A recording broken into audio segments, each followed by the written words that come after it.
Ушунча пайгамбардын бардыгы келди бу дүйнөгө, бардыгы хидаят үчүн келди. Асмандан китептер түшүрүлдү, бардыгы хидаят үчүн түшүрүлдү.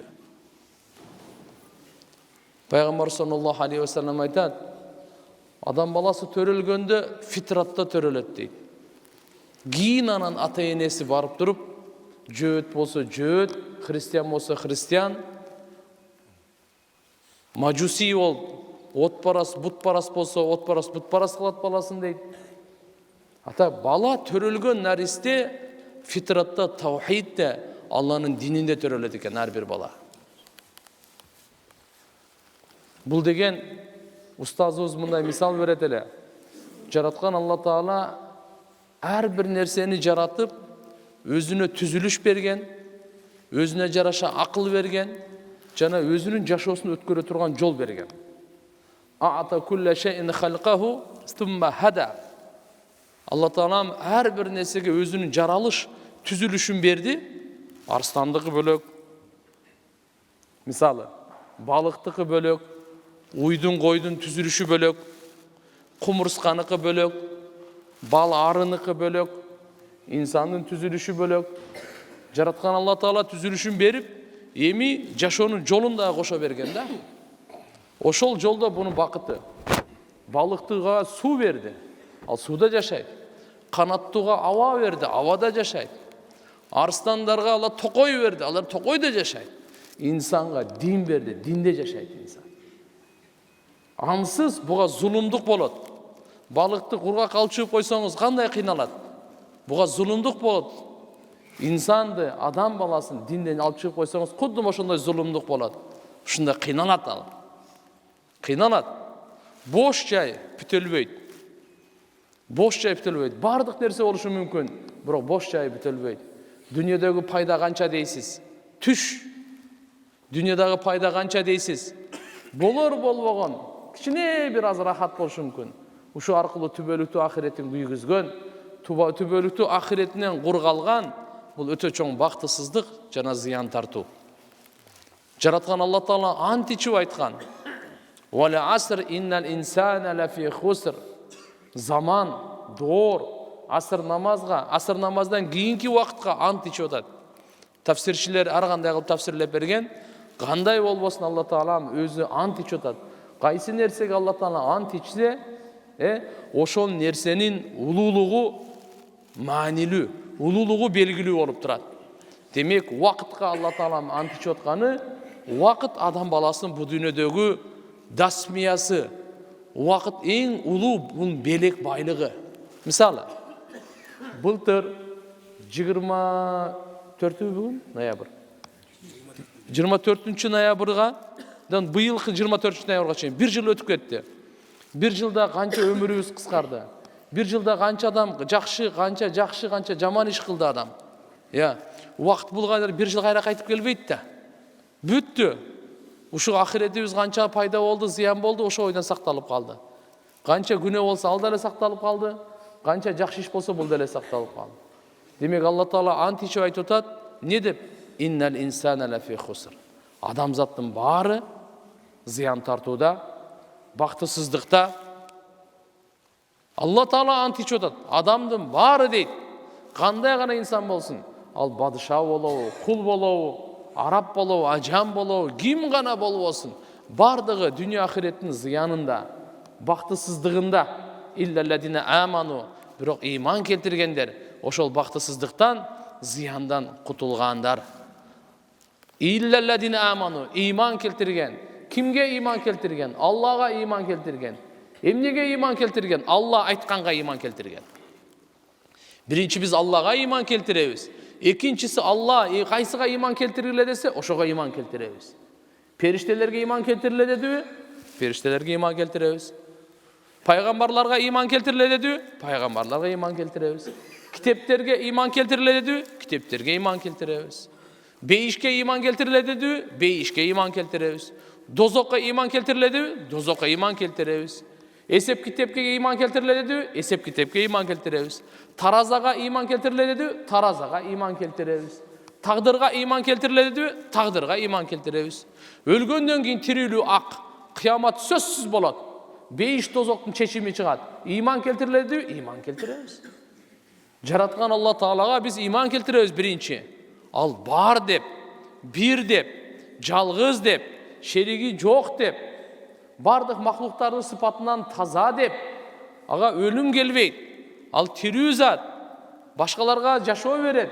Өлүмдүн чыгарым чечимин чыгара турган улуу Алла, эч нерсе жок эле Алла бар эле. Алла Таала жаратуучу, бирок жаратуучусу жараткандан кийин болгон эмес. Ага чейин эле жаратуучу эле. Ырыскы берүүчү, ырыскы берип аткандан кийин анан ырыскы берүүчү деген атка конгон эмес. Алла Таалам ырыскы берерден мурда эле ырыскы берүүчү эле. Аны эч ким бар кылган эмес. Жараткан Алла Тааланын ата-энеси, аял бала чакасы жок. Ал алсырабайт, уктабайт, үлгүрөбөйт, унутуп калбайт, бекапар эмес, залым эмес. Бардык сыпаттары толук, кудурети чексиз. Жараткан Алла Субхана Таала иман келтиребиз. Алла Таала эми кайсы нерсеге иман келтириле? Ошого. Аллага иманыбыз канчалык күчтүү болсо, башкаларына иман ошого жараша болот. Иманга жараша ва амилус солихат. Жакшы амалдарды кыла алат адам. Анткени күнөөдөн токтото турган бул имандын күчү. Билимдин күчү эмес. Билимдин күчү сизге ажыратып берет. Бул ак, бул кара, бул адал, бул арам, бул жакшы, бул жаман деп. Бул пайда, бул зыян деп ажыратып берет. Бирок ошондон токтото турган күч, ошол ишти жакшыларды кылдыра турган күч имандын күчү болот. Имандын күчү болот. Бекеринен пайгамбар саллаллаху алейхи ва саллям айткан жок. Жаддиду иманакум. Иманыңарды тазалап тургула, жаңылап тургула. Иманыңарды жаңылап тургула деп. Иманды кантип жаңылайбыз? Сахабалар да суроо берген пайгамбарыбызга. Иманы келтирдик го, кантип жаңылайбыз? Пайгамбар саллаллаху алейхи ва саллям айтат: "Аксиру мин каули ла илаха иллаллах". Ла илаха иллаллахны силер көп айткыла, иманыңар жаңыланып турат дейт мынакей. Иманыбыз жаңыланып турат качан? Ла илаха иллаллах менен. Демек, ла илаха иллаллахнын урматынан Алла пайгамбарларды жибериптир. Ла илаха иллаллахнын урматынан бейишти жаратыптыр. Ла илаха иллаллахнын урматынан ааламды жаратыптыр. Ла илаха иллаллахнын урматынан бул ааламды жүргүзүп турат. Качан акыркы киши ла илаха иллаллахны айткан бу дүйнөдөн кетет, ошо күнү аалам талкаранат. Ошонун аты кыямат. Бул ла илаха иллаллахнын берекесинен күн чыгып атат. Кар жаап атат, жамгыр жаап атат. Ла илаха иллаллахнын берекесинен тугандар. Ушу менен мынакей ай чыгып, ырыскыларыбыз берилип атат, бизге жашоо берилип атат. Аалам талкаланбай, ай менен күн кагышпай, жылдыздар талкаланбай. Буну бардыгы болуп атканы, ааламдын жүргөнү ла илаха иллаллах бунун берекеси менен жүрүп атат тугандар. Пайгамбар саллаллаху алейхи ва салламдан сураганда пайгамбарыбыз айткан: "Ла тaqumу саа хатта юқал фил ард Аллах Аллах ва фи риваят ухра ла илаха иллаллах". Кыямат кайым болбойт дейт. Алла деген киши дүйнөдө болсо, бир эле киши болсо, Алла деп айткан бир эле киши болсо, бардык дүйнөдө башка капырлар болсо, ошонун берекесинен бардык капырларга ырыскы берет, бардык жаныбарларга жашоо берет, бул аалам талкаланбай тура берет. Ошо дүйнөдөн кетти, аалам талканандар. Тугандар, бул ла илаха иллаллахнын урматынан келип атат. Демек, ушуга жараша биз амали салих, Алла Таала айтып атат, иман келтирген, жана жакшы амалдарды кылган адамдар менен зыяндан кутулгандар, бактысыздыктан кутулгандар кимдер ушулар? Иллаллазина аману ва амилус солихат. Амали солихат деп эмне айтат? Адамдын көзүнөн амал чыгат. Адамдын кулагынан амал чыгат. Адамдын тилинен амал чыгат. Адамдын алкымынан буну амал деп айтат. Жүрөгүндөгү болгон буну амал деп айтат. Колунда болгон буну амал дейт, колу менен жасалган иштерди. Путу менен жасалган иштерди бул амал деп айтат. Жана уяттуу жерден чыккан буну амал деп айтат. Зынабы же акникедеби? Колунан чыккан. Бүгүнкү күндө бул колу. Бул бирөөнү канын төгүп атабы, же канын сактап атабы? Бирөөнүкүн уурдап атабы, же пешене тер менен акча таап атабы? Бул колу. Бул эмне кылып атат? Таразадан алдап атабы? Же таразадан алдап? Колдун амалы бар да. Путтуку каяка басып баратат бул? Жала жапканга басып баратабы? Ата-энесинин кызматына басып барып атабы? Мечитке кетип атабы? Же базарга кетип атабы? Путтун амалы бар да, путтун амалы бар. Алкымдыкы го, Аллаху акбар. Пайғамбар саллаллаху алейхи ва саллям айтады, bir адам арам лұқма өтіп кете тұрған болса алқымдан 40 күн ибадаты қабыл емес дейді. Алқымды чоң амал бұл. Чоң амал. Көздікі өтөт бір чоң амал. Мен бір кітап сатып алған елем. Субханалла, Меккеденші. Көздің өкімдер екен. Bir kitap. Gözge tiyişeli ona hükümdür. Göz amanat, göz nimet. Allah Teala verdi bizlerge gözdü.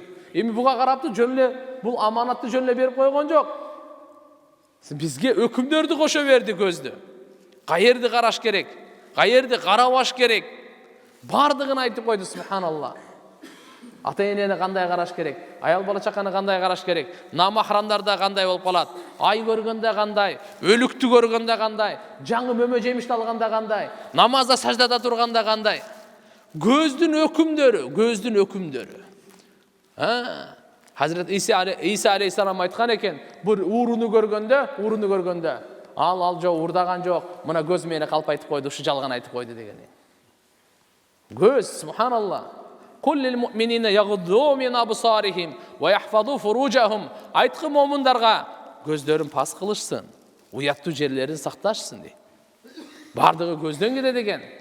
Көз Пайғамбар саллаллаху алейхи ва саллям айтады, бұл шайтанның оғынан бір оқ дейді.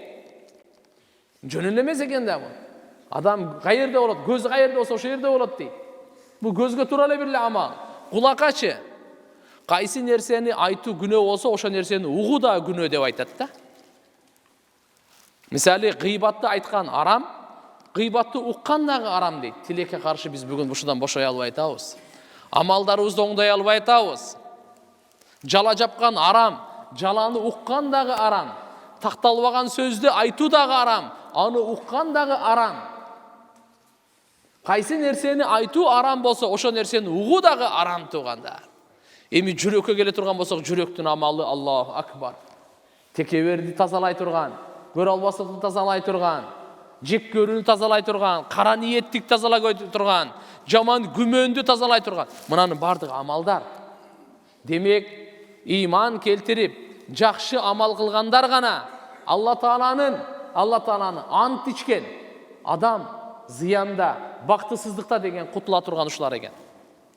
Bundan başka ешкім ештерсе менен құтыла албайды. Ақшасы менен, билігі менен, байлығы менен, күчі менен, чырайы менен құтыла албайды. Анткени жаратқан Аллахның алдында біз кимбиз? Жерде бір кичинекей бір махлукпуз. Біз кимбиз? Эки жерден нажасат чыккан жерден чыккан адамбыз біз. Мимма иммахин. Жер канчалык кичинекей. Бұл жерде ошо күндүн ичине сала берсеңиз 1.300.000 жер батат экен күнгө. Андан башка канча галактика деген канча чоң. 7 жер, 7 асман. Бул жер биринчи асмандын алдында бир жөн эле бир чөлдөгү шакек деген пайгамбарыбыз. Бир чөлдөгө кетип атсаңыз, самолет менен шакекти ыргытып берсеңиз, аны мындай дүрбүн менен да таба албайсыз. Ошончолук кичинекей. Бул жерден биринчи асманга чейин 500 жылдык сапар. Биринчи асман бардык жарынан курчап турат. Биринчи асмандан экинчи асманга чейин 500 жылдык сапар. 2ден 3кө чейин, 3ден 4кө чейин кете берет ушинтип. 7-нчи асман пияз оролгондой. Васи'a курсиюхус самавати вал ард. Курси Алла Тааланын курси деген махлугу 7 жер 7 асманыңды да өзүнө камтып алган. Анын бардыгын ороп алган, аны же чоңдугу.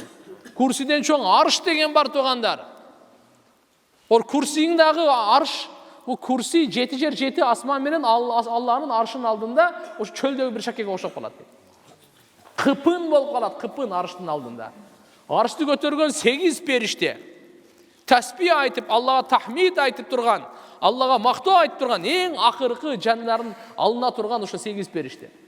Алам қиямат бол, бардық инсан, жан, жин, бардығы жоқ болғандан кейін не болады? Ким қалды дегенде ошондо айтат, арышты көтөргөн 8 периште. Булардын жанын ал деген буйрук келет. Алардын дагы жаны алынат. Периштелер дагы эч ким калбайт тугандары. Бир дагы периште, бир дагы инсан, бир дагы жин, бир дагы жандык калбайт. Лиманил мулкул яум деген Алла Таала бүгүн бадышачылык кимдики деген жарыя болот. Риваяттарда келет 40 жыл жарыя болот дейт. Бүгүнкү күн бадышачылык кимдики? кимге таандык? Бир үн чыкпайт. Бирөө жооп бере албайт. Кана мен кыйынмын дегендери. Лиллахил вахидил каххар. Аллага гана таандык. Жалгыз Аллага гана таандык. Каардуу зат Аллага гана таандык деген Алла өзү жооп берет экен.